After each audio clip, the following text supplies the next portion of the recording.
We will start. Okay. Good morning. Good morning, all my dear friends. And now it's the time to welcome the guest of the third day, the seventh session today. So I'm very happy to introduce Dr. Rio de Souza with the PhD, SMI EEE and FIE, the principal of St. Joseph Engineering College, Mangaluru, India. He is the academic expert on the panel of Indo-Universal Collaboration in Engineering Education. He is a graduate in Electrical and Electronics Engineering from the Karnataka University, MTech in Computer Engineering from Sri Jaya Chamarendra College of Engineering, and PhD from National Institute of Technology, Karnataka. He also holds an advanced diploma in Applied Bioinformatics from the Bioinformatics Institute of India. He has put in more than 25 years of experience in various capacities in both academic as well as administrative side. Over a period spanning 10 years, he has worked in several academic positions at Kalpataru Institute of Technology at Tiptur and Aloysius Institute of Computer Sciences, Mangaluru, and NITK. He was with the JAL International Corporation, Saudi Arabia, as the project manager for 5 years. Since 2006, he is with the Department of Computer Science and Engineering, SJEC, Mangaluru, and has served in various capacities. From June 2018, he has taken over as the principal of SJEC. To talk about his experience and awards and his work done, his research interests include the evolutionary computing, cloud computing, cloud computing and engineering education. Dr. D'Souza is a life member of the ISTE and Advanced Computing and Communication Society. He is a senior member of the IEEE and a fellow of Institution of Engineers, India. He has been included in the panel of international experts on engineering education by the Indo-Universal Collaboration in Engineering Education, IUCEE, and has conducted pre-certification workshops for the IUCEE International Engineers Educator Certification Program at several colleges in India. Recently, he was awarded by the IUCEE as an outstanding institutional leader for the year 2019. So with this beautiful biodata, I welcome Dr. Rio de Souza for the session today. He will be covering workforce, the workforce focus of the US Baldrige Education Framework. So with this, on behalf of the principal of our institution and the participants and my dear colleagues, I welcome you, sir, today. Welcome you, sir. Yeah, thank you, madam. Thank you so much. I'm very, very happy to be, presenting to you on this important topic of workforce focus. I hope my voice is audible. Yes, sir. Yes, sir. And the recording has started? Yes, sir. Okay, good. So is my presentation visible to you? Santosh, just put in the this one. Once again, you have to share it. Again, I have to share it. Yeah, Yes, okay. again you have to. 1 minute.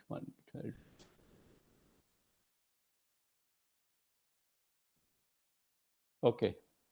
Now, Yes, sir. Now it is visible. Sir, 1 minute. I just request all the participants to keep their audio and video off, and whenever required, you can on the video and ask your doubts. Thank you. Thank you, one and all. Thank you. I'm indeed very happy to be presenting in this workshop.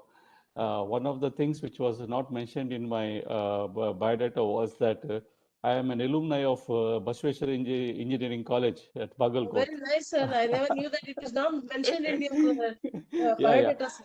It is put as Karnataka University because when I shortened the biodata, I removed some Okay. things just Oh, because okay, sir. we Yeah, we don't want remove to the have. important point only, sir. No, because Very nice, sir. normally In when which year, entered, sir? In which year have you passed engineering over here? I graduated in 1986. Oh, So nice, sir. Nice, sir. 82 to 86, 4 years I spent in Bagalkot, and Oh, nice, sir. they were a very important time in my life. I'm Yes, very sir. happy Yes, to sir. say. We had just entered into the first year at that time, sir. Yeah, yeah. Yes, sir. It was a great experience and a good learning Yes. for me. I Okay, was sir. in the electrical engineering department, and Professor Yes, sir. Rajshekhar was Yes, sir. Was the HOD. HOD at that Yes. time, electrical. Yeah. Mhm.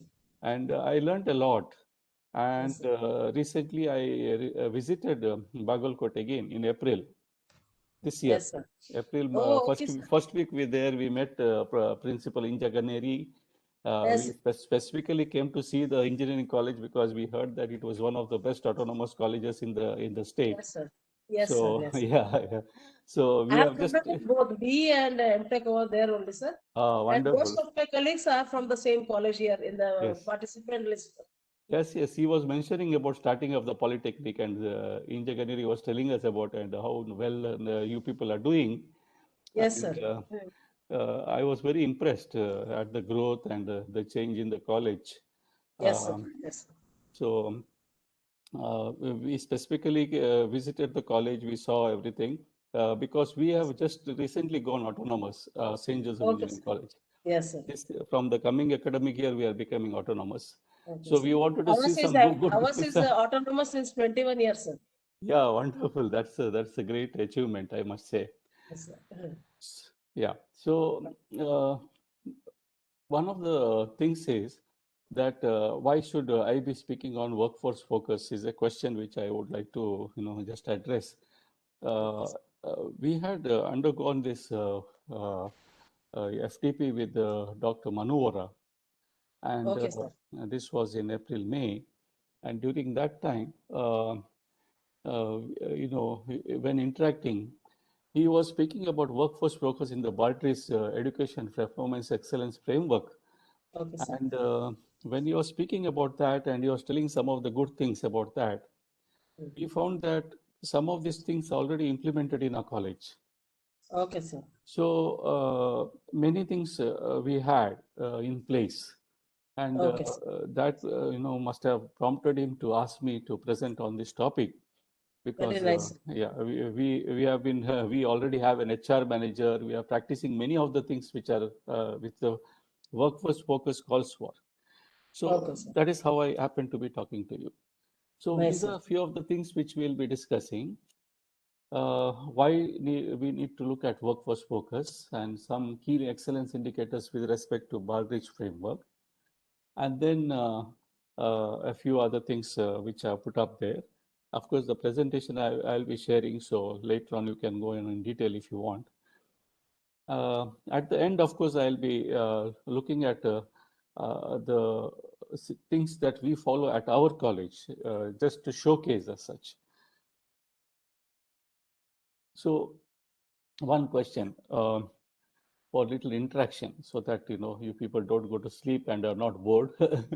So, I know many of you, the participants, are teachers. This session, and I think most of the sessions are aimed at leaders in engineering education, and so you might if you are just a faculty or a staff in a college, you might wonder how is this relevant to me. You must understand all of us are leaders in one context or the other. Even if you are a teacher, you are leading a class, you are leading your family, you are leading so many things. So these are things for leaders that we are sharing here. Even what we talk about workforce focus talks about good human relationships. And so I think somebody is asking me to be a bit louder. I will talk a little louder. I think, I hope you know, it is better now. So this question, maybe in the chat you can put what is your answer to this. You know, as a faculty or as a teacher or as an administrator in a college or any other job for that matter, what is the most exciting part for you? Can we have some chat responses? Please put it in the chat. Is it A, B, C, or D? Just, you know, be open-minded and put something. Doesn't matter. You don't have to. There are no prizes here. It's just your opinion that counts. What is it that you feel? Yeah, some people are putting. Some are putting more than one answer. Fine, no problem.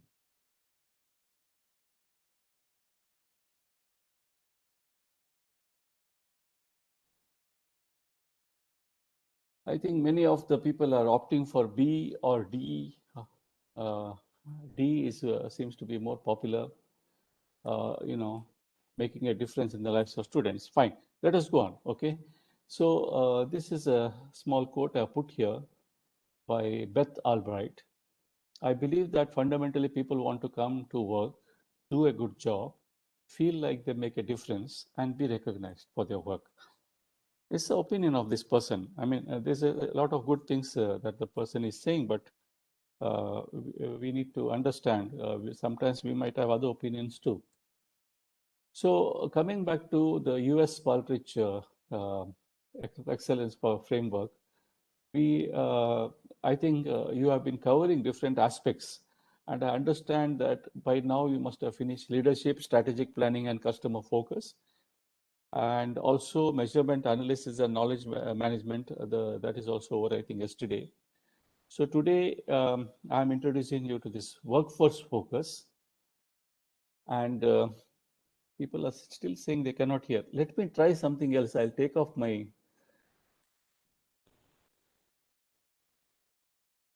Am I audible now? Better? Is the audibility better? Yes, sir. Huh? It is better, right? It is better. Yeah. Okay. So I removed the, you know, the earphones, and I think the microphone in that set was not so good in the headphone.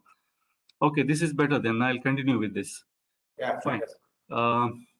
Okay. Sorry about the initial part being not so audible, but I've just started introducing the topic, so we are right on track. So in the workforce focus criteria of the Baldrige framework, these are the few things which they try to look at. They're focusing on measuring some of these items. They want to know whether the workforce focus of a particular institution, is it optimizing capability and capacity? Is it doing that? So is one thing that an institution has a lot of capacity. Maybe they have a lot of land, good buildings, a good internet, bandwidth and all that. Those are all factors which lead to capacity. And capability also, they might have good faculty and all that.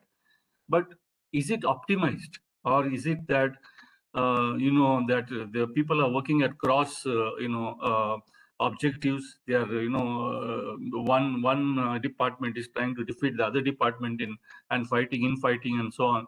That means there is no optimization.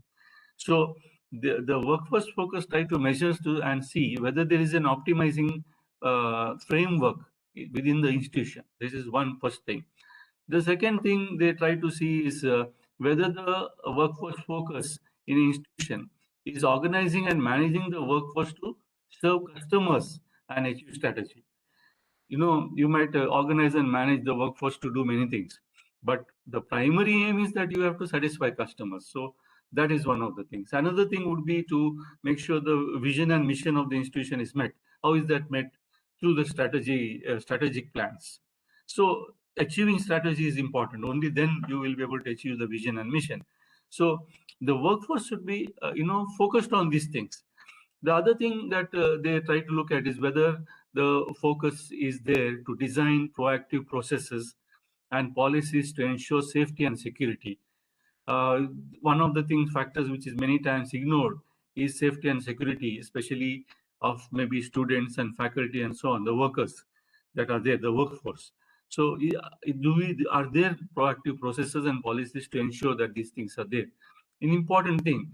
So the other thing that they look at is whether there are practices and policies tailored to workforce members' needs. Many times we are so much focused on students' needs that we don't look at the needs of the the staff. Who are the way, who are the the mechanism through whom we meet meet the students' needs.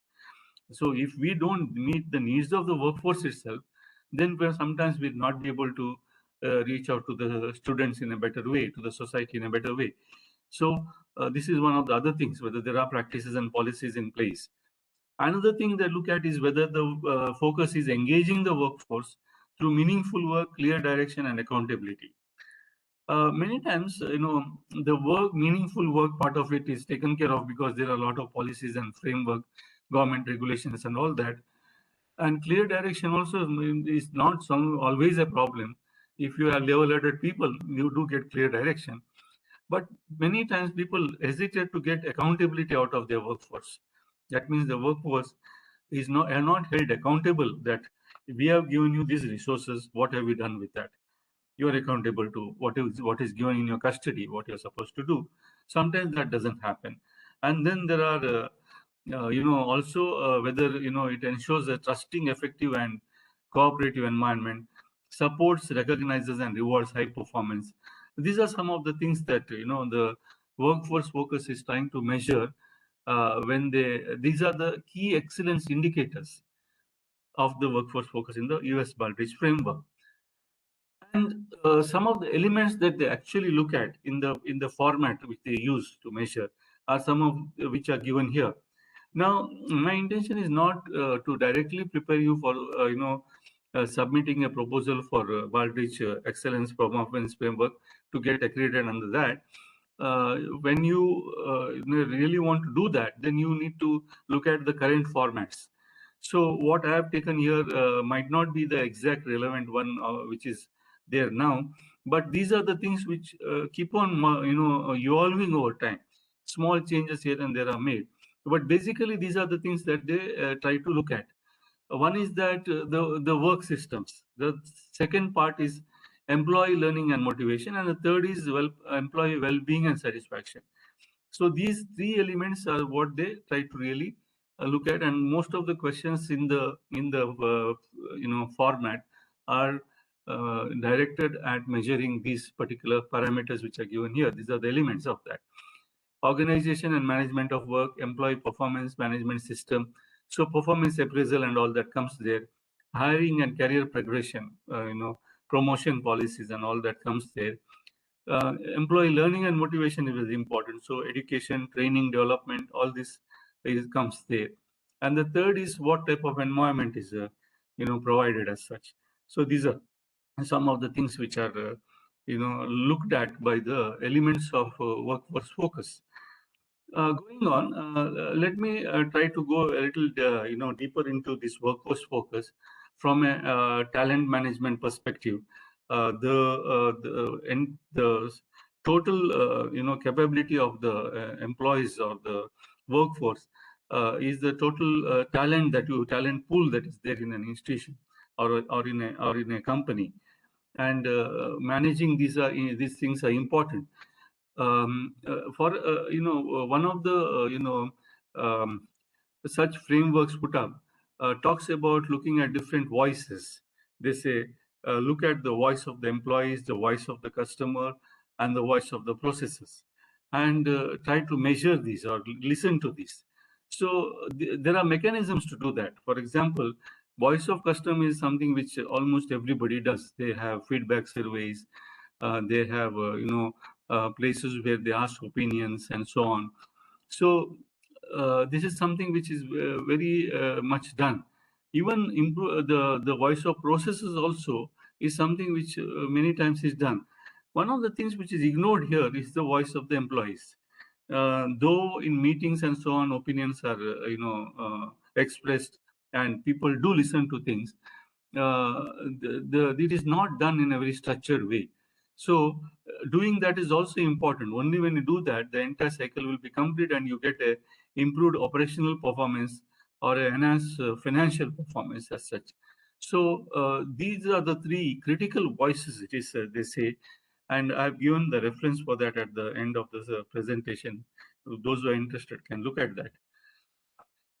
So this voice of the customer, voice of the employee thing was adopted in many companies, and one of them was the Sears departmental store chain in the US, and they tried to look at these three elements, that is the employee, customer, and the revenue growth. These three things they try to look at.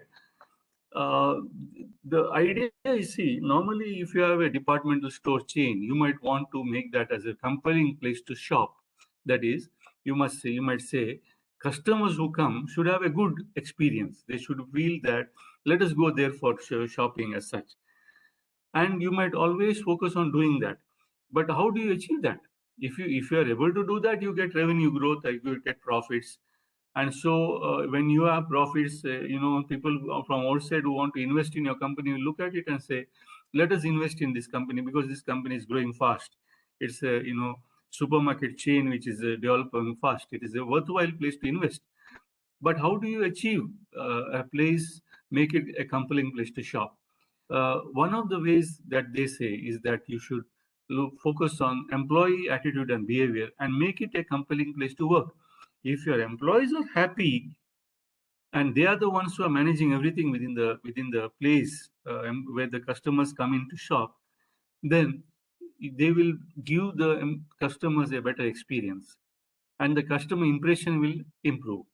So if you want customer impression to get better, you need to have good attitude and behavior from the employees, and that will come out only if the employees feel that this is a good place to work, that is providing them a good environment where they work well and building a good employment, a good work culture as such. So this is some of the things which are very important. Now, this is a business excellence model, which is used again for from a perspective of talent management, proposed by Manohara and some others who did research on this. And in this particular case, the first three element, ideas, actions, and results, are quite straightforward for people to see. That if you have good ideas within your organization or in your business, and you implement those ideas through your actions, then you will get good results. That is a pretty straightforward idea. But many times people don't know how to leverage these results which they get for further growth. How do you ensure that better ideas come out because of the results that you get? That is where you need to have this loop-based sort of progression, and you need to build a sort of cycle, a virtuous cycle, they say. A virtuous cycle is a cycle which goes upwards, and as it goes upwards like a whirlwind, it goes on becoming bigger and bigger. So you get better benefits from the virtuous cycle. The opposite of a virtuous cycle is a vicious cycle, which is downward, and it takes you downward to worse and worse situation, and you go on degrading. The way to improve is to make sure you get a virtuous cycle and you go upward. But that cycle needs to be complete. If you don't complete it, you cannot grow. The cycle will not grow. So completing the important link here between results and new ideas is celebrations. That is, when you celebrate results, those occasions become opportunities for employees who are involved to come up with better ideas. That can be triggered in many ways. For example, when they see one of their colleagues is being rewarded during a celebration for an achievement which the colleague had made, then they think, oh, I will try to do something better than this. And what is the better way? So their mind will go into that and maybe come up with a better idea. The very same employee who achieves that award also will be thinking, I should do better than this award. In what way can I do? So that motivation of completing the cycle brings in better ideas and makes people to work on these things. And you can that way build a virtuous cycle of improvement in an organization. This is one thing which is put out in this business excellence model. So that leads to excellence. That is what important, which we have to see. Now, there is also a talent management model which is there, and this is again, different, versions of the same idea. But then we need to look at what are the, specifics of this. Uh, all companies recruit employees, and so recruitment is something which happens. And many times, what happens is in big organizations, even in small ones for that matter, though people are recruited because there are positions open, they are not, the people who are recruited are not plugged into the system very well. Involvement becomes a issue. They are not involved. So many times it takes a long time for them to get involved into work, and during that initial period, it's all a loss of manpower as a, or potential as such. So getting them involved is important. And the other thing is to make sure that there's a constant motivation for people to contribute to the organization for its growth. So motivation is important. And when you do this, then there is development in the organization. They develop. And when they see that they're developing along with the organization together in a synergy, then they will remain back in that organization. They will not try to go away. Employees who join an organization look for growth, they look for development. If they don't, then they will try to go somewhere else. But if you want to retain your employees and make sure that they work for you for a long period of time and contribute, then you need to retain them. The more you retain, the more they can contribute, because when they are experienced more in your line of work, they can contribute better. So you need to retain people for a long period of time. So that is where this will work. And when you retain, then you will be able to also recruit better people, because people, when they join an organization, will also see people who join are not leaving. So naturally, maybe only when the vacancies which are coming in is because of the growth of the organization, or where people are retiring. So the recruitment also will be happening in a much better way. You will get better work for people, more candidates, better candidates. One of the other things which they talk about when looking at workforce focus is to focus on the strengths of somebody. When you are trying to motivate someone, how to motivate is a question. Do you try to find out what is lacking in you, and then try to focus and say, this is how you should improve? Or do you say, what is that which you are doing good, and how can you improve that? It seems in many, and this is one of the techniques followed with many sports people, coaches as such, that they do, that instead of trying to look at a player's weak points and then try to make sure that they overcome those weak points, they try to focus on the strengths of that particular player and try to improve the strength to that extent that the weak points are overcome, in an indirect way, not directly try to work on the weak points. So this is where we talk about theory of strengths. I mean, saying that focus on the strengths, not on the weaknesses. So many times, in the class also, many times we try to look at students, and we try to tell them what they are not doing well. Why not we try to motivate them by telling them what they do well, and then also drop an hint about what they might not be doing well as such, but mainly focus on trying to improve their strengths as such. Now, this is a matrix here which talks about how you can find strengths, and they say strength is actually the product of talent and investment. Just having talent is not enough. You need to invest. What do you need to invest? You need to invest in terms of time and so energy and so on. If you invest into that talent, only then it becomes a strength. Otherwise, that talent remains a talent, and it is not of no use to you. It doesn't convert into a strength. And so some of the talents that you have would be talents which relate to thinking capacity, cognitive talents, talents of aptitude, which are related to behavior, and talents of skill, which are related to feeling as such. Feeling is related to attitude, and behavior is related to skills. So you might have talents in these three areas as such, and then you can improve that by the investments which you make towards acquiring more knowledge. When you do that, you will have strengths in a particular field. For example, let us say you are good at programming, and so you have good thinking skills when it comes to coding, and you try to improve that by looking into different mechanisms of a particular language. So it becomes your strength in that language. That coding in that language you are doing well is a strength which you have. It can relate to a skill also. Maybe you have good skills in finding out, debugging programs as such. That's a skill, which with the if you practice a lot, and then you are that particular skill of yours can become a strength for you as such. And so that is one of the things.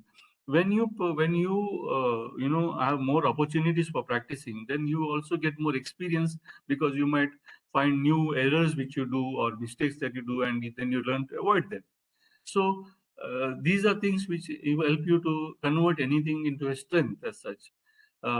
So this is one place where you can, and there is the strengths finder is something which helps you to go through this particular system and find what is your strength.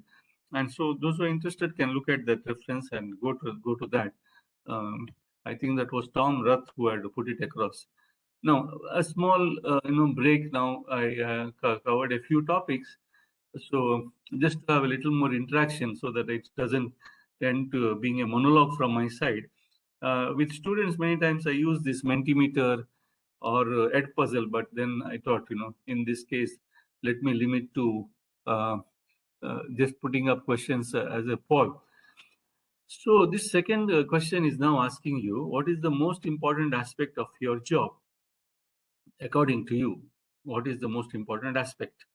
I'm assuming that most of you are teachers, and so my questions are focused on that. Inculcating good values and attitudes in students is A. Second is ensuring that students get the best of knowledge. C. Building the skills of students. And D. Ensuring the students have the best of facilities. Let us see, put on some chat. Let us see. People are putting up. I'm just seeing the answers here. Okay. Yeah. Some answers are coming in. Very good. Okay.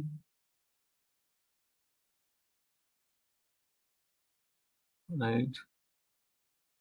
Okay. Hmm. Many people trying to say A, and some are saying all. Okay, right. So all was not one of the options there. But of course, when you have the option of typing the answer, you can put that, not a problem. But okay, I mean, I understand, of course. It's difficult to choose here. It is difficult to choose because they are all related to one or the other. And though sometimes people might not think the last one is important, facilities are the least important. You need to have basic facilities, otherwise you cannot ensure some of the other things. Knowledge requires a framework through which it has to be delivered. Mechanisms are required.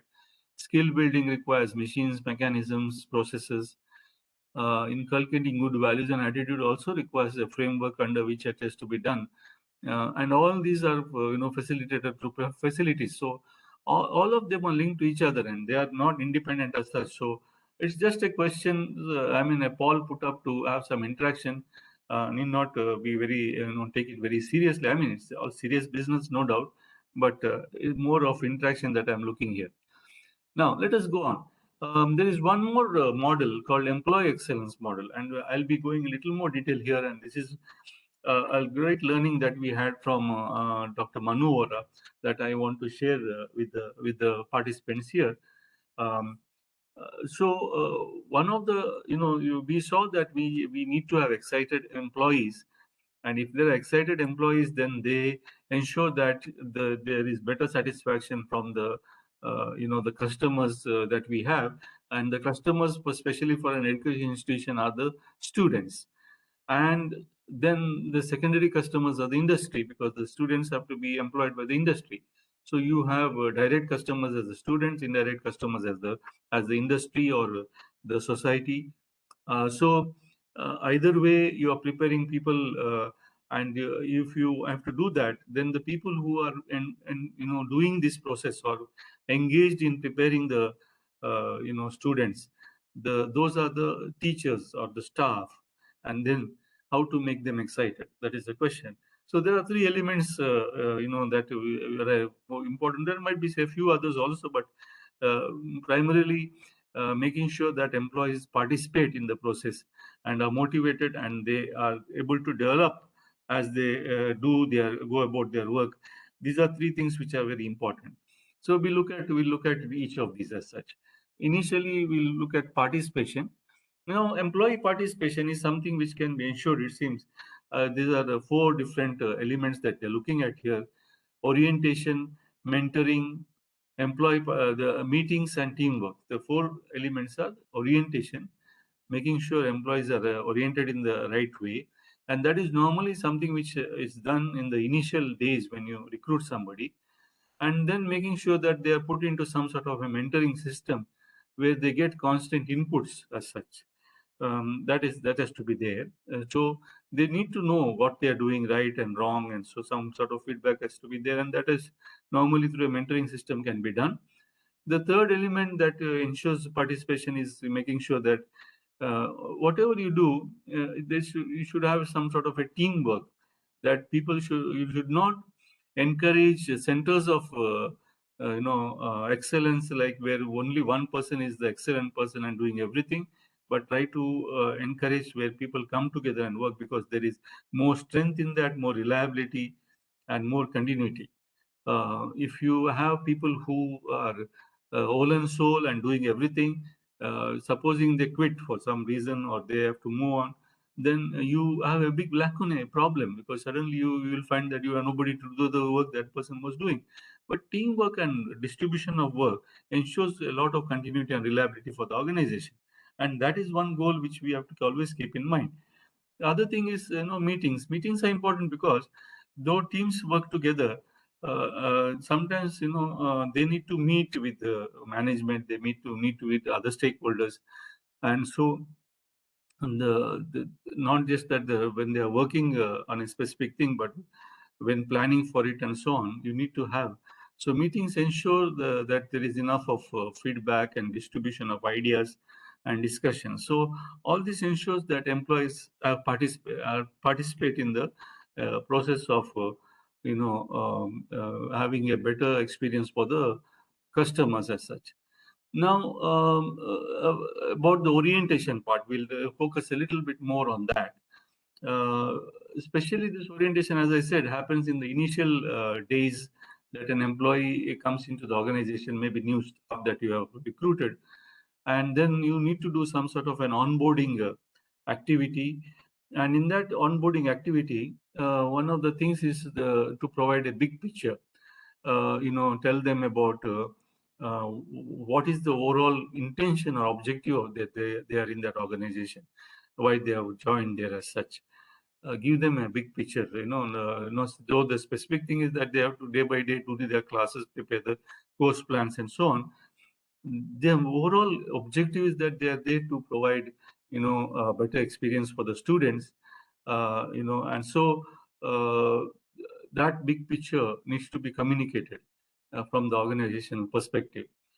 The other thing is to provide context and background as such, in terms of the history of the institution, its legacy, its benchmarks that are set by others, and what are the in terms of regulation or accreditation perspective, where are they trying to go next. These few things have to be made very clear, and in that process, what is the role of that employee and responsibility, these have to be spelled out.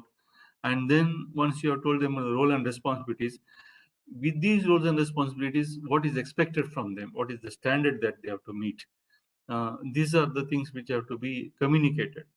And then the other things which you also need to do is to make sure that the vision, mission, and values are communicated well. And also in the onboarding, the top management should be involved. They should at least come in and spend a little time, maybe even half an hour or 15 minutes. But during that onboarding activity, top management should be involved. They should put in a word there as such. And it should be done within a short time of the employee joining the organization, not after 1 or 2 years. So these are a few things to take care, making sure that the person who has come into the organization is properly oriented. So that takes care of the involvement part of it. They get involved immediately. Now, the other thing is to make sure that they participate on a regular basis. So one of the recommendations is to ensure that they have two mentors as such. What happens many times is that in the academic framework, automatically employees do find mentors because sometimes they might be a junior faculty trying to do their doctorate, and then they would look for a guide maybe. So that would be a technical mentor for them. And they might have one senior person in the department with whom they share a few things. That could be a social mentor. So this many times happens, and it need not be explicitly sometimes done, but doing it explicitly also is a good way of going forward as such. I think in very progressive organizations, it is done in a explicit manner, and that helps to make sure that it is not just left to chance as such. So this is something which can be looked at. Uh, Other thing is to reduce the learning curve. That is, to have mechanisms to capture failures or mistakes which are done, and make sure that they are avoided by giving the people a sort of manuals or processes to follow, procedures to follow. These should be captured. So there should be some sort of a knowledge bank or so where they can look at and see, look for standard practices to follow, which reduces the learning curve. Naturally, what happens sometimes is that since they are not experimenting, innovation goes down. But then there are other ways to bring up that. If you always keep things open for innovating, then you don't have sustainability in the quality. So that suffers because consistency is an important parameter for quality. Doing things in a consistent manner means that you need to have standard practices. But how do the standard practices come about? That come about through experimentation and reduction of errors and in the processes as such. So this is linked, but it has to be done in a very careful manner. If you take care of this, then it leads to better assimilation, productivity, and retention. These are some of the things which are outcomes of following some of these mechanisms. And then one of the things for leaders to also look at is to constantly mentor others. So the assigning to mentors, as I said, in some cases is automatically taken care of when the leaders are looking at after the needs of their juniors, and they mentor them as such. When that happens, automatically there will be mentoring as such happening in the organization, and explicitly you might not be needing to assign people as such. So these are few things to look at when you look at employee participation in the long term. The other thing is the meetings part of it, making sure that you have effective meetings. Meetings are something which happen in all progressive organizations from time to time. But what happens sometimes is that the meetings happen, but there is no effective follow-up. So making sure that the minutes are captured well, and that meetings happen only when there is a need, and proper purpose and agenda is set. Having a proper time limit for meetings, all this is quite important. And another thing which is recommended is to evaluate meetings. So one of the recommended things here is that at the end of a meeting, get a little feedback on whether this meeting went on well from the participants maybe, and try to pause and ask them, is there something we have left out here, or something which should have been discussed as such. Try to evaluate that particular meeting there itself as such. That is one way. Or maybe when you meet next time and you are reading the minutes of the previous meeting, you evaluate the meeting which you had previously and say, what were the achievements of that meeting? What were the things which were achieved there in terms of decisions and resolutions, which were later implemented, or gave a better outcome in the meantime that you have the second meeting. So what was the effect of those decisions or resolutions? So that would be an evaluation. It would also help you to evaluate the decisions you took in the previous meeting. Supposing you used some input and you came to a decision and that decision was not right, it led to some problem at the grassroots level because of your decision, then that can be reviewed in the next meeting and say that maybe we need to be a little more careful in getting inputs next time, and maybe we need to be a little careful in taking our decisions. So this way, what happens is that the meetings become valuable places for people to come and spend time, and they will see that because of meetings, things happening. The other element there is about employee participation is teamwork. This is the most important one, I feel, because many times we feel in many organizations, I have seen that many people become centers of all the work that is done. Everything is revolving around them and so on. And defeating that part is not easy at all. It's quite difficult. So one has to explicitly try to work when things come back to you and everybody depends on you for decisions. You need to go back and tell them, no, you do it, and have trust, delegate. So getting people who are centers of a lot of work to delegate work is very important. And when you do that, then teamwork works well. So I've found recently in the last 2-3 years that a lot of this teamwork in our organization has helped us to grow a lot. And of course, it's been for me personally very difficult to delegate work because sometimes you feel that you are the only one who can do things well. It is a wrong concept actually, and sooner you let go of that, the better that is for the organization. We need to understand this particular acronym TEAM stands for Together Everyone Achieves More. And one of the things is that you need to know how to form a team, how to storm it into a particular aspect of doing things, and then from this storming, many ideas come. You take some ideas and then you find out the norming, and then performing. These are the things which should standard happen in any team as such, which happen in a team, and you can take a team through the cycle of forming, storming, norming, and performing. And you can, keep on repeating that again and again and taking the team to greater heights through that cycle as such. So, and then creating a culture of cooperation, setting clear goals and expectations from a team, and resolving conflicts. And that is important because many times, in a team, there will be conflicts. But one should not hesitate to, bring in conflicts as such, deliberately put in questions which can be argued so that there is discussion. And people should feel comfortable discussing such things and having conflicts also. And that they should understand conflicts are only about the work and how it has to be done. It's not something personal. So when that is, then that comfort factor comes, then people will feel comfortable expressing ideas in a meeting or in a team, and that way things get done in a better way. So these are a few things. So some of the teams which don't function well, they some of the problems that they have. This is what is there's a reference given. You can look at that. Very good concept has been put across here. At the most lowest level, there can be an absence of trust between the team members, and what happens is that they because of the lack of trust, they feel vulnerable, and their vulnerability is something which is which you can see. This is the evidence that there is absence of trust. How do you know in a team that there is no trust?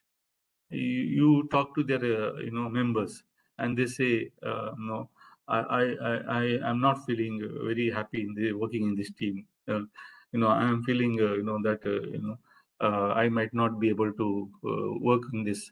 They feel vulnerable. That is one of the things. The other thing which can happen is a fear of conflict, that they don't want to express opinions freely, and so that is because they fear that if I do talk, somebody will oppose it, and I don't want conflict with that person, and so on.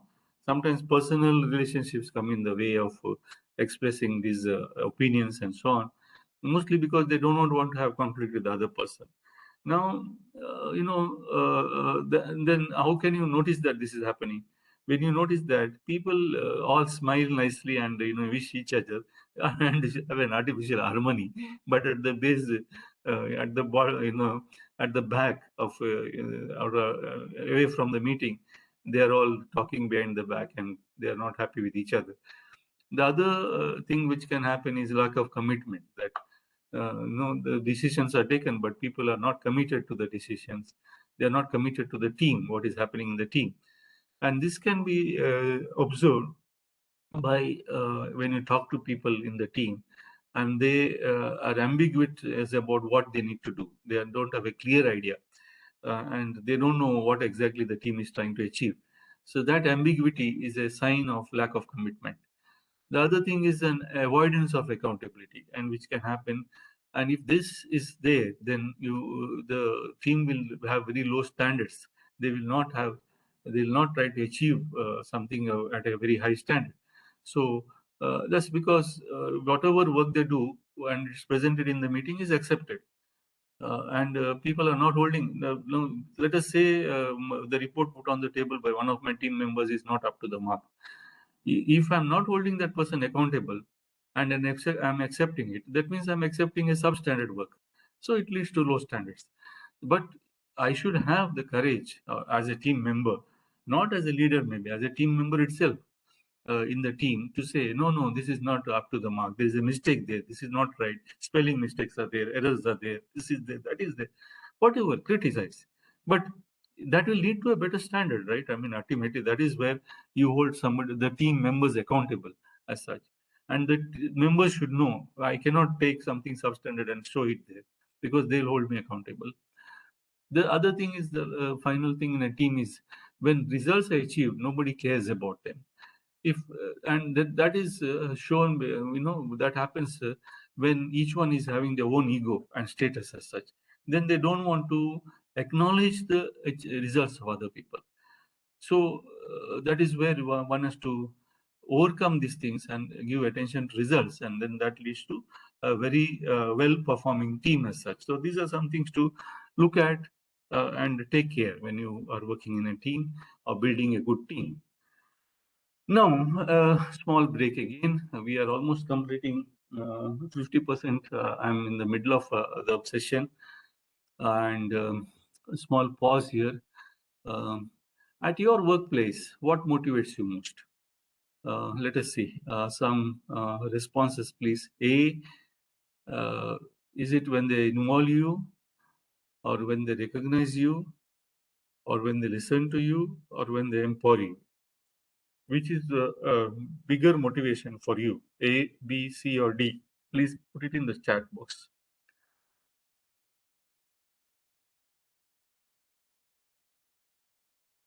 Okay, responses are coming. I'm not reading the responses because I don't want to bias the others. But in the end, I will tell you which is more popular or most frequent response.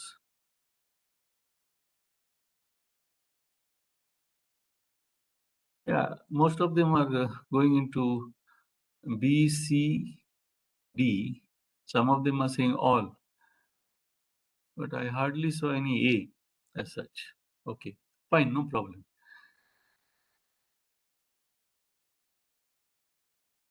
Sorry. Let us continue. Okay. Now, one more, concept here about employee. Now we covered two elements here which we were looking at. You see, motivation was one of the things. I mean, motivation is something which we are yet to get into. We covered participation. We covered orientation. If you remember, we have now to look at the motivation now. Participation is over, and then we need to look at development. So three elements which lead to excited employees are participation. Participation is covered. We now look at how to motivate somebody. Now about motivation, there's a lot of literature out there, and many experts say that it's impossible to motivate someone from outside. That motivation is always intrinsic, and extrinsic motivation it doesn't work so well as such. So many times there are theories about how to find out what motivates somebody from inside, then try to manipulate that or try to see if you can reach out to that element is something which people try to look at as such. So let us see here. Now, some motivation practices would be, the basic one would be to recognize people when they achieve something and to celebrate, whatever they achieve, to have celebrations, awards, and recognitions, and so on. So these are some things which are basic, so that is something which is required, that it will keep employees motivated.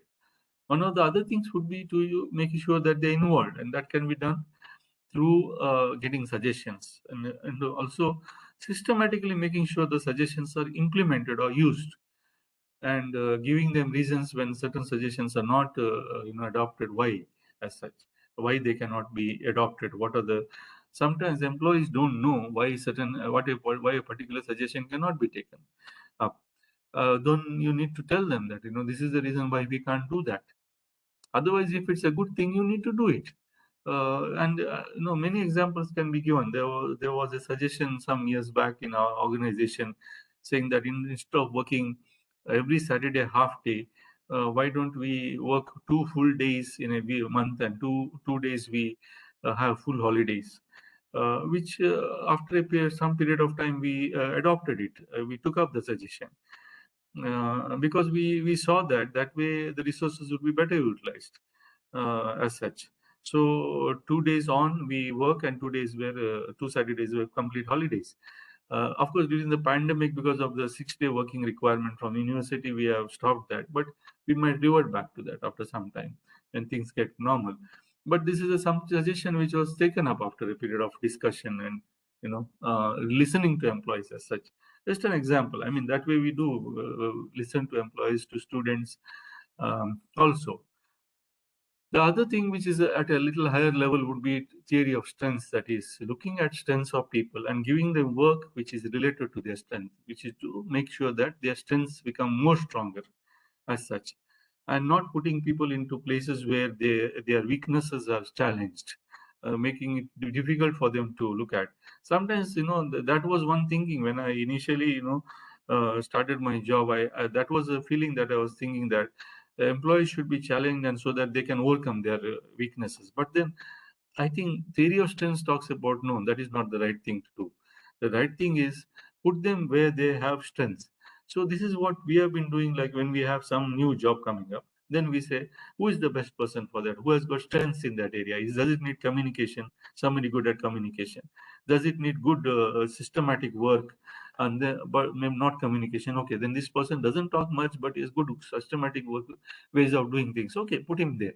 So then, some persons good at doing research, some persons are good at academic work. Look at their strengths and then try to assign them to those things. That motivates them more in that direction. And finally, empowerment, that is giving them the power to take decisions, putting them in the leadership role and telling them, now this is your mandate. You have to take the decision, not me. And your decision, don't ask me to take them.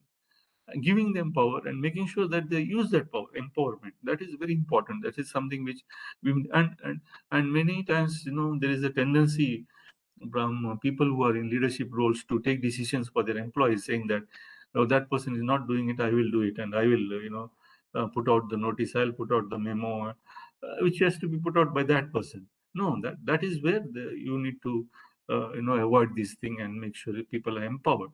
So these are good ways to motivate people. Then, the other thing that is important as such is,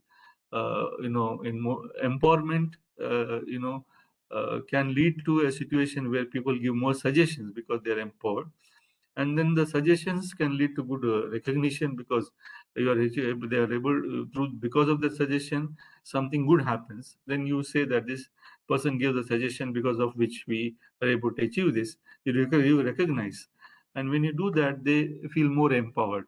And so these are, it's a good cycle which has got feedback either way, and something which we should make sure happens in an organization. Maslow's hierarchy of needs is something which most of you are familiar, I think. and so we'll not spend too much time on this. But we must understand that when we have needs as humans, and this is not just with humans. I mean, it's with all animals, but with humans, the pyramid is more pronounced and it has got more layers um, because of our cognitive capabilities and so thinking skills and so on. And this become more pronounced as such. One of the basic things need that everybody tries to fulfill is survival as such. And so if that need is not fulfilled as such, this means survival is at stake. You're not getting maybe the elements required for survival, for basic things like food and so on, then you will be completely disengaged. That employee is of no use at all for an organization. The other thing which sometimes happens is their security is challenged as such. They don't feel secure enough. There could be some risk or something which due to which they cannot function at all, and such people cannot really remain engaged. So these two basic things have to be fulfilled by any employee who actually comes into an organization, and normally they are fulfilled to a great extent. And there will be marginalized categories of society where they have this problem, and then if you need to make sure that is satisfied for them, and once that is done, then they will be you will be able to take them to the next level as such. One of the basic things, once the two basic ones are satisfied, are belonging. That an employee should feel that I belong to this organization, and that happens when there is a welcoming nature there, and there is a listening, mechanism, listening to suggestions, and so on. So if that particular aspect is satisfied, you do get almost engaged type of employees or staff as such. The other thing is when you give due importance to them in the various contexts, then they get more engaged, and finally they come to a stage where they feel empowered and highly engaged, where self-actualization happens. That is, they come up with the plans and then they try to implement them. They think of the initiatives that need to be taken and for the organization and take it forward. So these three elements are motivators: the belonging, importance, and self-actualization. And the other two, security and survival, if it is missing, then the person is totally demotivated and not able to perform at all. So these three elements are most of the time satisfied, but the topmost one, self-actualization, is something which happens only for a few employees in an organization. Making sure it happens for everyone is very important, and that is not easy at all. It is quite challenging because you need to listen to people, take suggestions, and many times that means you have to spend more time on things and put in more effort, and it does slow down things a little bit as such.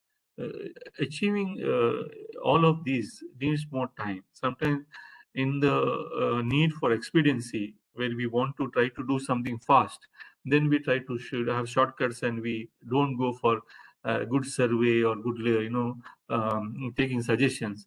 But then that might give you benefits in the short term, but in the long term, it is detrimental. It's not good for the organization. So that's a balance which you have to really work on as such. Another factor about employee motivation is giving recognition to the employees or celebrating their achievements, and that can be done many ways. On a day-to-day basis, it can be a thank you note or a small memo or a message. Formally, you can nominate them for a new role or promote them. Informally, you can give a memento in a small meeting and so on. Though it might not be put on paper, you might be just giving them a bouquet or something like that when they achieve something. It's just again a recognition, of course, though it is not formal in that sense. Then you make sure that every recognition that you give, there's a need for that. You be clear of the need what you are recognizing that person for. Don't do things in a very casual way, informal, casual way, I would say, because that would degrade the value of your recognitions and celebrations. If people are not achieving anything substantial, and then in the meetings you recognize them for small things that they have achieved, for example, then then there is no value when you have such recognitions and you congratulate people. They will say this is something which you do in every meeting just to recognize people. That should not be. They should have achieved something substantial or significant, not just do it for the sake of doing it.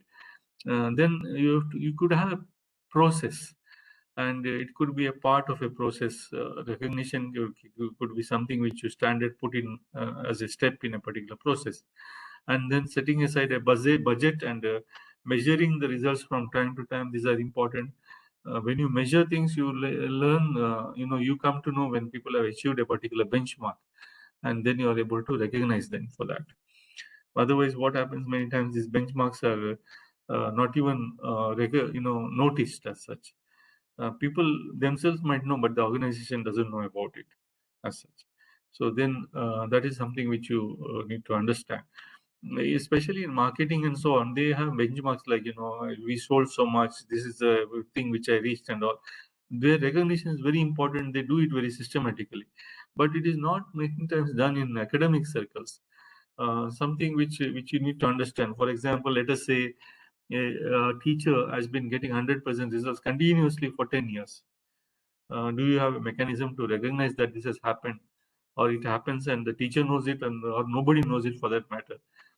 Wouldn't that be a great thing to celebrate as such? So this is something which we need to understand. Okay, so this is what we mean by measuring results from time to time and recognizing benchmarks and celebrating, which keeps people motivated, of course. The other thing is having an employee suggestion system.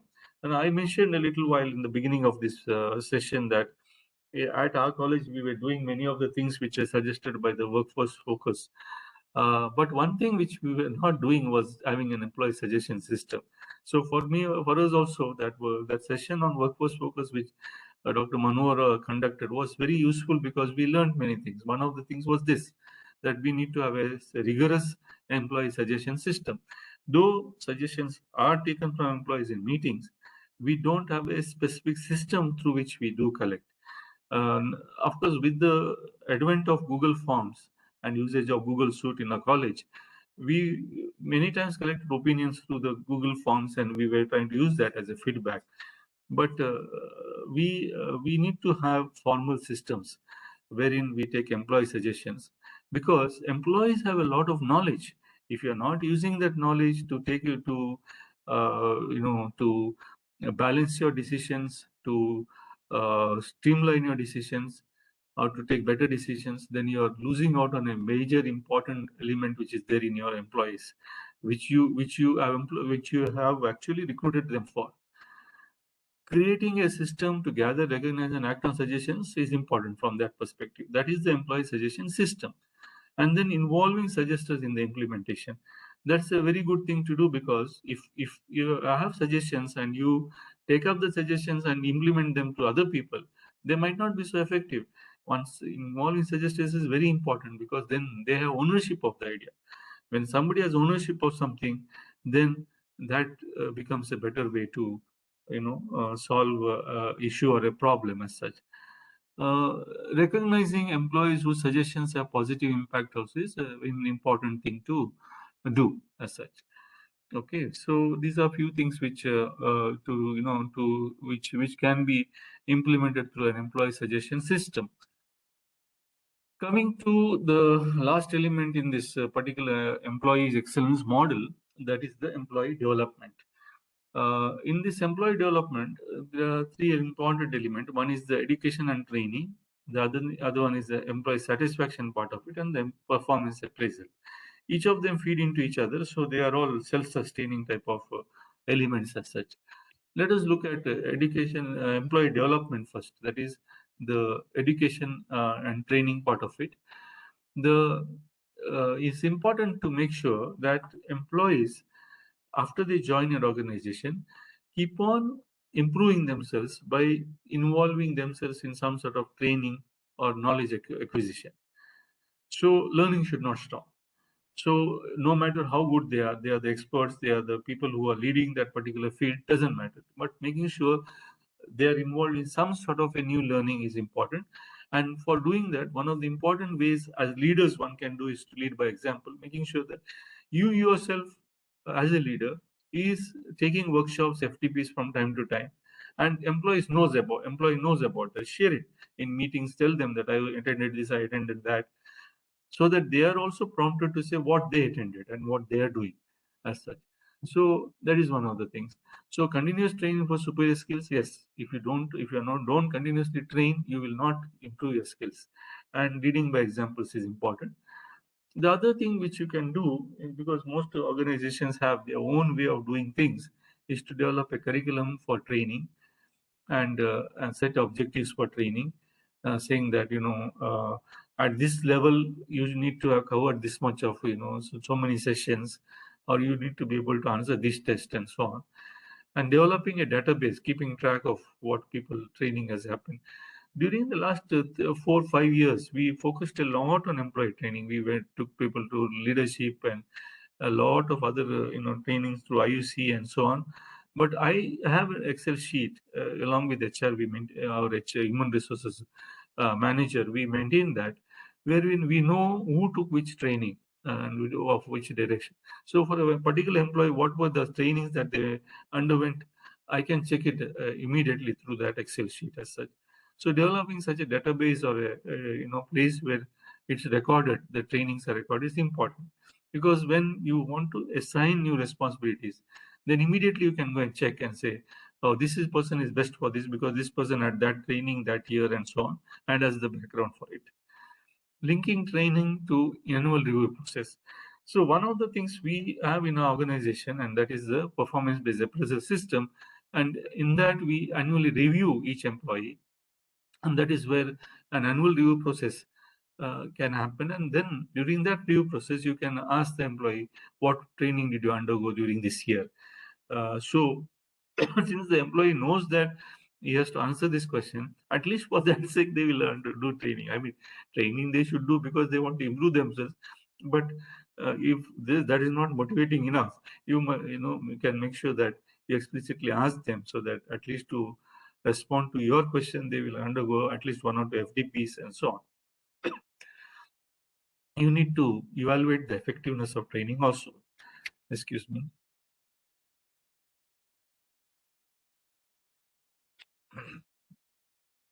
So a lot of training will happen. Is it effective?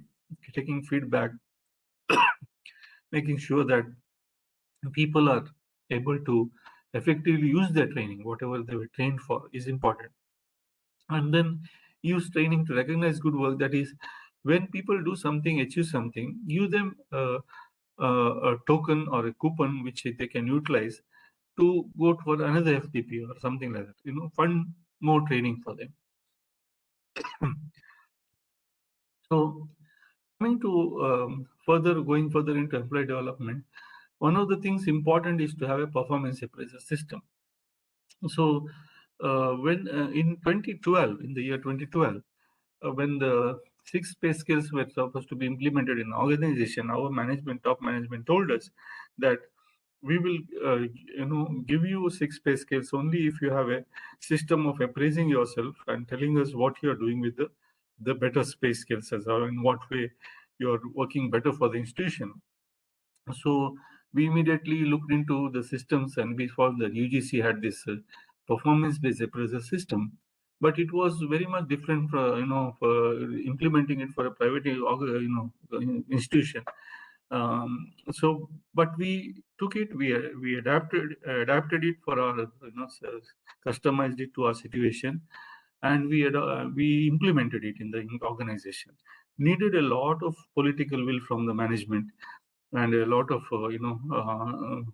talking to people and telling them why it was important. But once we started feeling the benefits of that, and then we could answer the question of the top management about what were the achievements.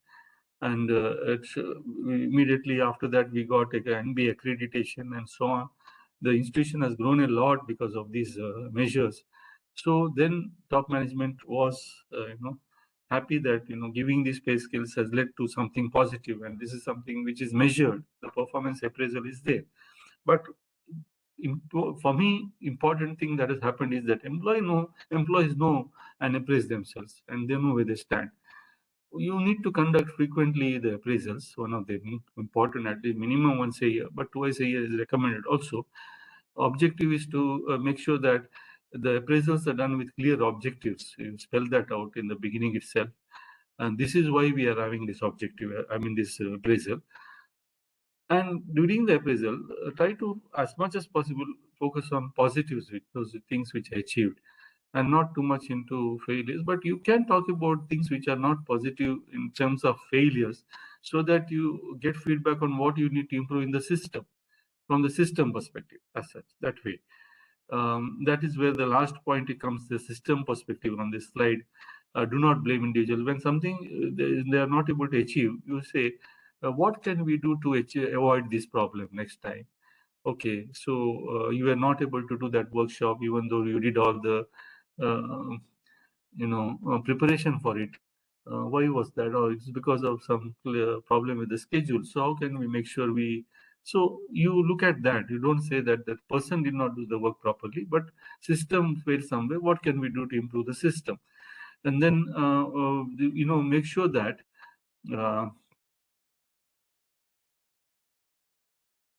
Okay. Sorry.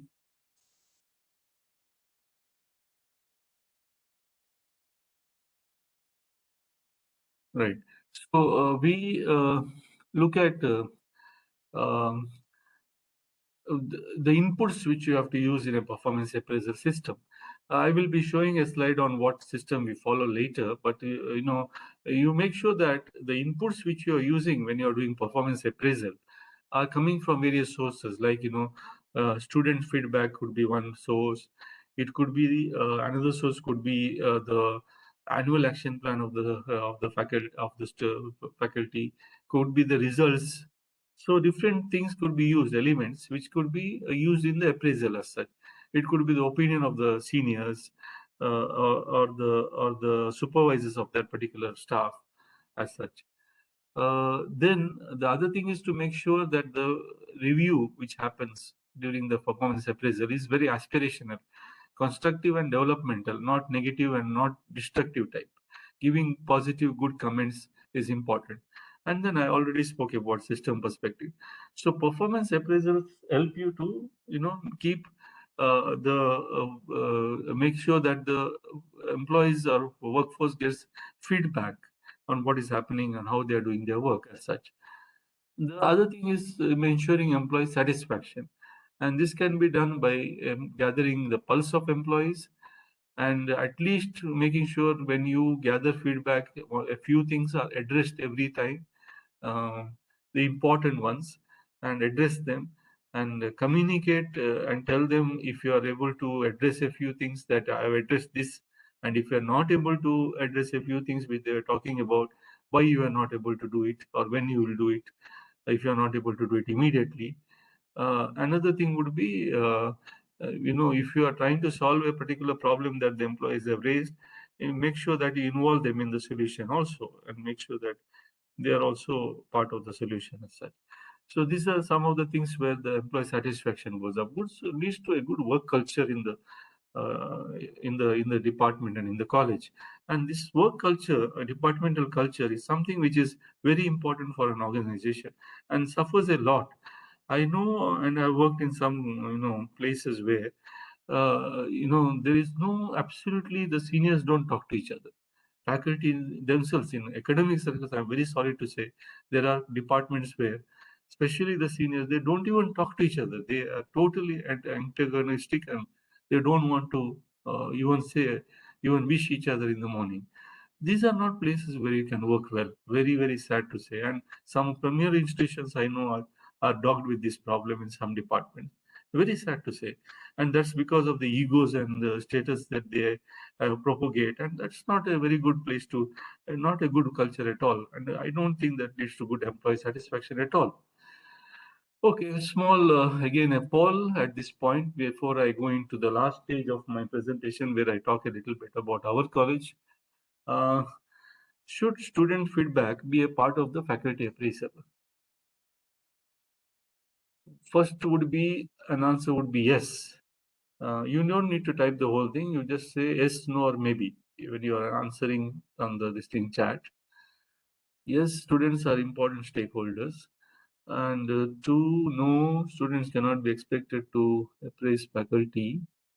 And the third one, maybe only if it can be independently validated. Okay, answers are coming in. I can see that.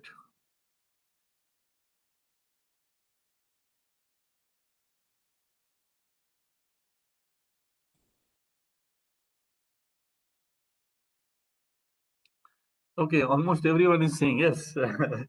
Yeah, but of course, a very controversial thing.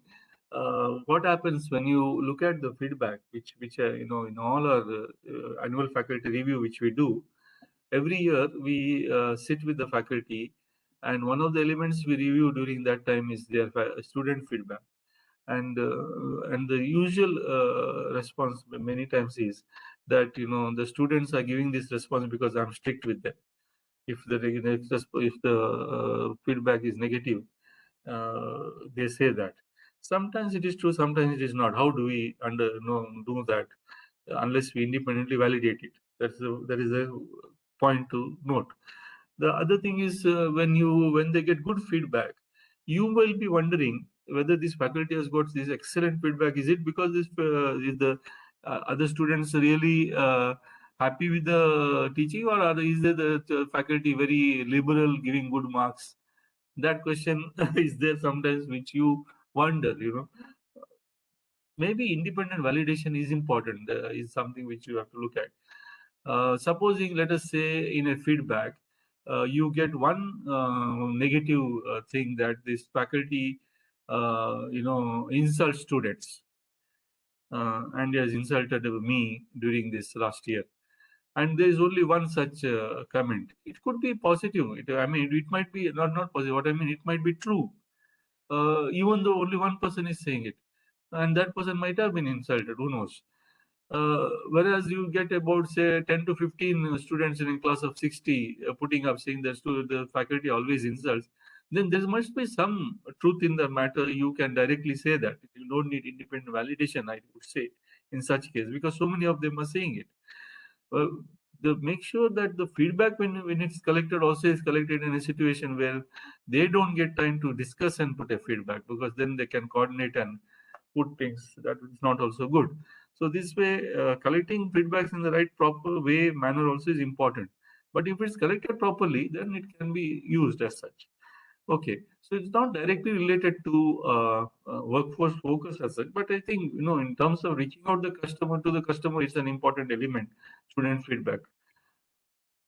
Now I come into the last phase of my presentation, that is workforce focus at St. Joseph Engineering College. I mentioned in the beginning that one of the things we found, and we were able to share with many of the other participants in that FDP when Manuvara was talking to us, was the workforce focus at St. Joseph Engineering College, where I work. Um, our motto is service and excellence, and that is our vision. Mission is also expressed in that diagram. But one of the things in the last few years, from April 2018 to March 2020, our investment into faculty training and development, uh, went up from 28 lakhs to almost 44 lakhs in terms of conducting FDPs and so on. Of course, these are those FTPs and other things which were funded from outside internally as such. This is what we spend. So this is just about the increase between 2 years, just highlighting it as such. So we do spend a lot on this particular aspect as such. One of the things we are very proud of is the performance-based appraisal system, which I was mentioning earlier. We customized it from the UGC PBAS of 2010, and from 2012 we implemented it. And our promotion policy, what are called as stepping stones, is based on that. Incentives are based on that, and there are corrections also which are on the PBS. In the promotion policy, stepping stones talk about, for example, increase in the AGP from 5,000 to 6,000 happens only through the appraisal that is done through the PBS as such. That is, if you go above a particular threshold in all elements of the API over a period of 5 years consistently, then you will get that increase. Otherwise, you will not get that increase as such. That is what we have implemented. In the last 5 years, we have incentives saying that we have what is called as self-appraisal API points. 300 points is the maximum. And out of that, if people get above 70%, 75% in a particular year, then in that year they get incentives, something like 1,000 rupees per month for 12 months, like that. So they get incentives, and 59 teaching staff have received incentives of almost 7.08 lakhs in the last 5 years. Corrective actions: if employees fall below a particular threshold, for example, assistant professors get less than 140 out of 300 consistently, I mean in a particular year, then we give them a notice saying that you have fallen below. And if they do that consistently over a 3-year period, we can even terminate their employment.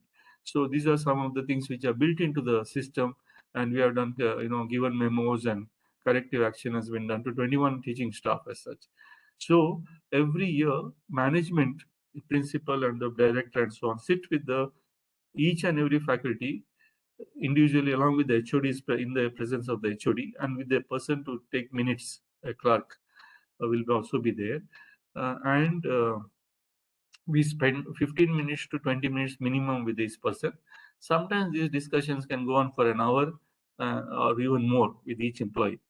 So during that time, we look at the API self-assessment sheet submitted by the faculty, where there are different criteria such as teaching, learning, research, and different elements are there taken from the PBS of UGC. And they will have put their own points, and we will assess them according to what the HODs and the principal says that they will have the assessment as such. So we look at that, and that is they're done. The other thing is the annual action plan, which the faculty submits for their coming year. Then the result analysis, in last year's subjects which they took and what was the result. The other thing is the student feedback. There is a summary of the student feedback, and then the Kodita has got both the quantitative part, where they have been rated for different things such as punctuality and all, and there's a qualitative part where the comments come from the students, that part of it. And then the minutes of last year's review. I said there is a clerk taking minutes. Those minutes are signed by everybody present, including this particular faculty. And those minutes are used in the next year to review what they did during the last year and what were the last year's comments as such. Now, this has been working very well last year, and many committees who came, whether it was accreditation, NBA, NAC committee, autonomy committee, LIC, everyone is so, they really appreciate the system. They take the formats from us, and they really say. And I've heard many experts say, being a government organization, we are not able to implement this. It's really great that you people are doing it as such. That's something which is helping us a lot. So because of some of these things, it has helped us to implement OB in a better way as a quality assurance mechanism for accreditation. And so we do have a teaching learning center.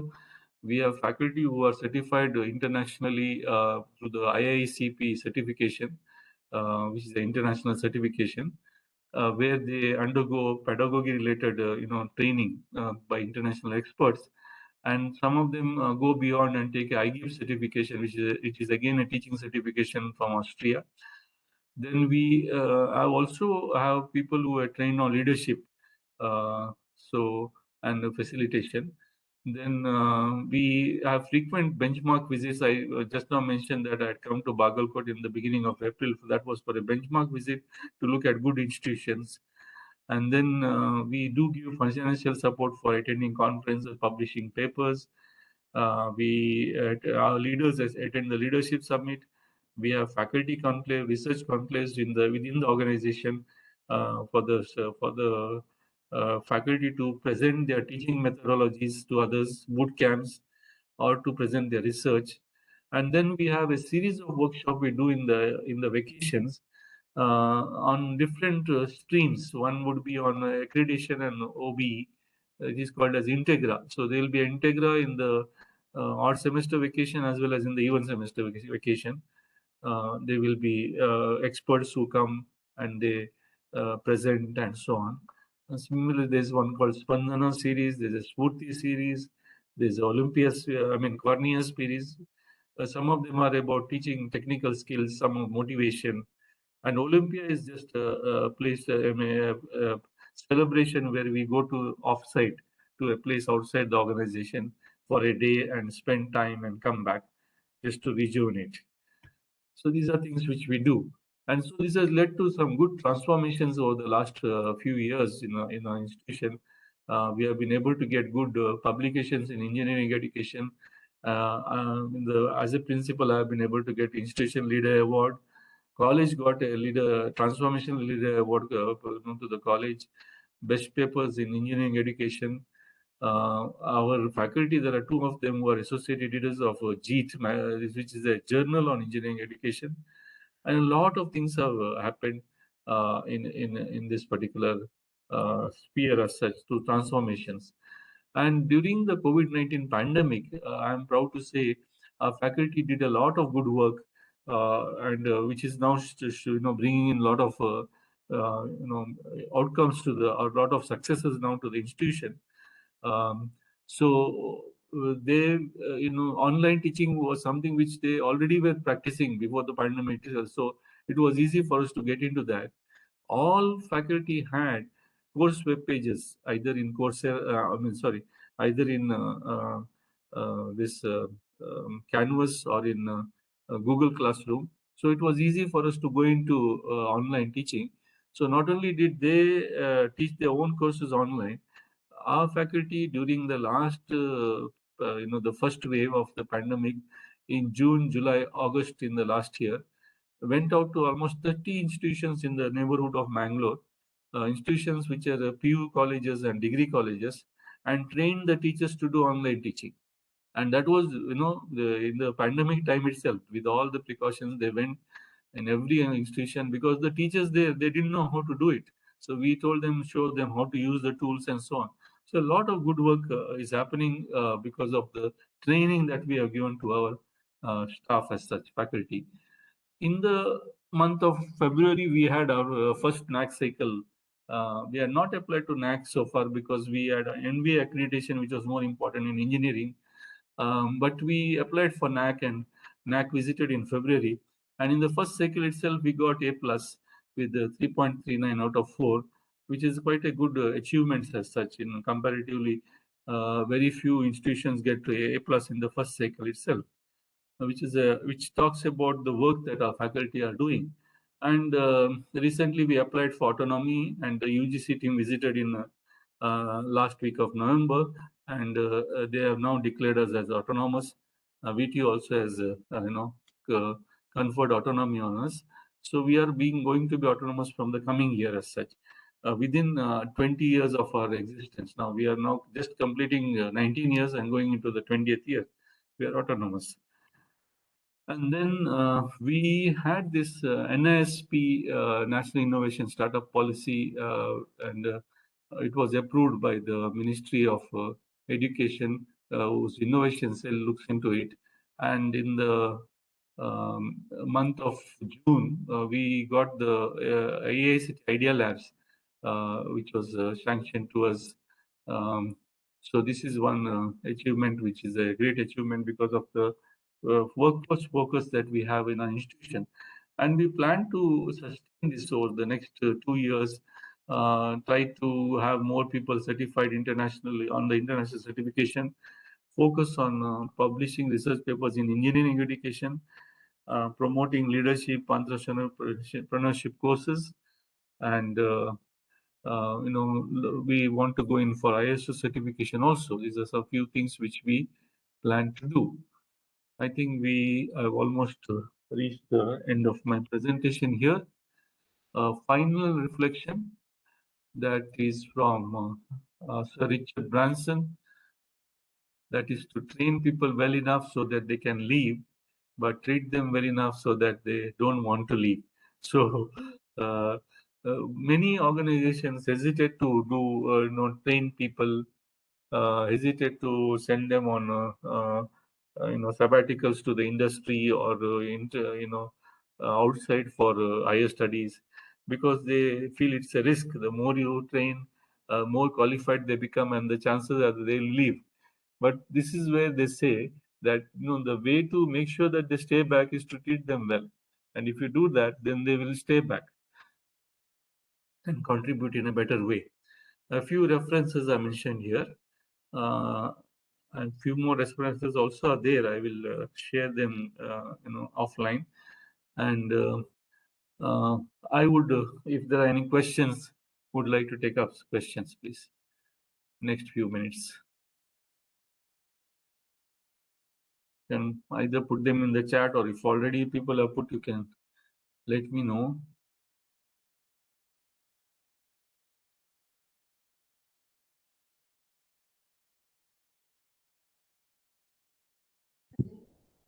ನಾನು ಅಷ್ಟು ತೆಗೆದಾರೆ ಎಲ್ಲ ತೆಗೆದಾರೆ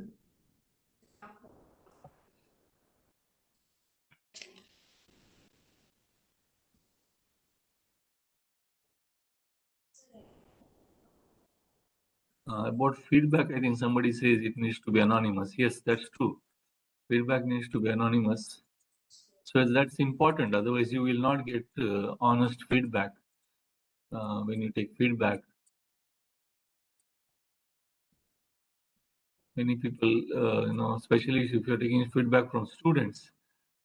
So that is one of the places where you have to make sure that anonymity is ensured. Okay, somebody is saying, yeah, this is Dr. Kanmani, I think, from VMS, if I'm not mistaken.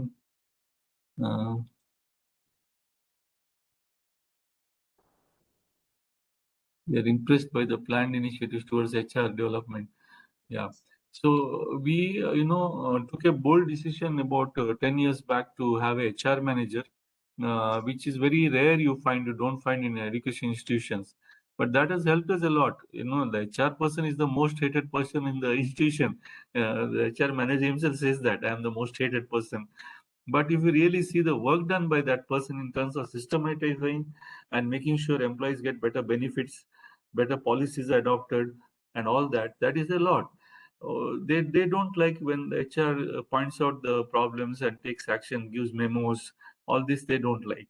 But then they don't see all the good things that a HR person can do for the organization in terms of having a better compensation package for the employees as such. That they sometimes don't understand. Somebody is asking me how the learning curve reduces. So one way, as I already mentioned, was that if you in an organization, learning to do your work in a better way, academic work, let us say, means that having better processes. So when you try to do something, you develop a process and go on improving the process from year on year, and make sure that there's standard ways in which you capture that process by the step-by-step mechanisms, formats, and all that. So when you have these formats and processes in place, then the learning curve for a new person who comes in reduces. They already know what they have to just follow the system, and they will get good outcomes from that. So that is one way of reducing the learning curve. The other way is making sure that people who come in, they are put to test. They are put on the job, and they are made to do things, because their own experience helps them to learn as such. That is another way to reduce the learning curve as such. Because if they don't get a place to practice what they are supposed to do, then they will never have the experience. They will never learn. So this is one of the things. This has become a big challenge for us, especially in engineering, because one of the things which would be great is for the faculty who are teaching on technical subjects to have technical knowledge from the industry, experience from the industry, but they don't have. They have just finished their education degree and come to teach, and they're teaching engineering. So where is the industrial experience as such? So this is where try to see if there is a possibility for people to do internship and come back and so on. But this is not easy. It's challenging in India. Industries are yet to welcome people to come and spend time and so on. And the win-win relationship between industry and academia is not so well set. it is something which we have to work on and try to make it happen. So this is something which is something which has to be looked into. And there's in such cases, you become teachers become much more powerful because they will have practical experience. I had the good fortune of being able to work in Saudi Arabia for 5 years, and that led to a complete change in my outlook when I came back to academics. I was teaching before that. I went there, worked in the industry, and I came back. But that helped me a lot as such. Helped me a lot. So it's something which one can look at. Yeah, I think we then doesn't look like there are other questions. So I will close the questions here, and I would like to thank BUS Polytechnic, especially for giving me this opportunity to present in this FDP. I thank your principal, Sri Dana Shetty. I thank Srimati Renuka Ambigar and all the organizers of this FDP for giving me this opportunity. My acknowledgements are due to Professor Manu Vora, through whom I was introduced to the ATAL FDP, and to excellent inputs through which we are learning a lot in our organization. I thank our management and our institute too, which has helped me to be able to talk to you on these aspects. And finally, thanks to all the participants for your patient listening. Not one of the very dynamic topic as such, but it's very important to learn these things. Sometimes we think these are dry things, and sometimes we don't really give importance to that. But learning from this makes you better leaders, and you are able to manage your workforce better way. And that really leads to the best results for any organization. Thank you so much. Thank you for your patient listening. Thank you, sir. I believe that in the last session we heard about customer focus, and customer focus, we can be very hopeful of having good customers only if the workforce is better. So I think like that, and it all depends on the attitude of a employee as to how he is going to look about his work and the people to whom he is delivering his work. So I'm very happy, and on behalf of all the participants, our principal and the management, I heartfully thank you, sir, for delivering this wonderful session on workforce focus.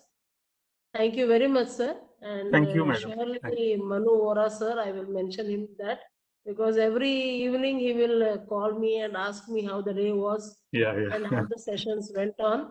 Because unknowingly or knowingly, I got this list from AICT people, and we selected Manu Vora, sir. Principal suggested me to talk to him, and Vora, sir, helped me a lot in organizing this FDP.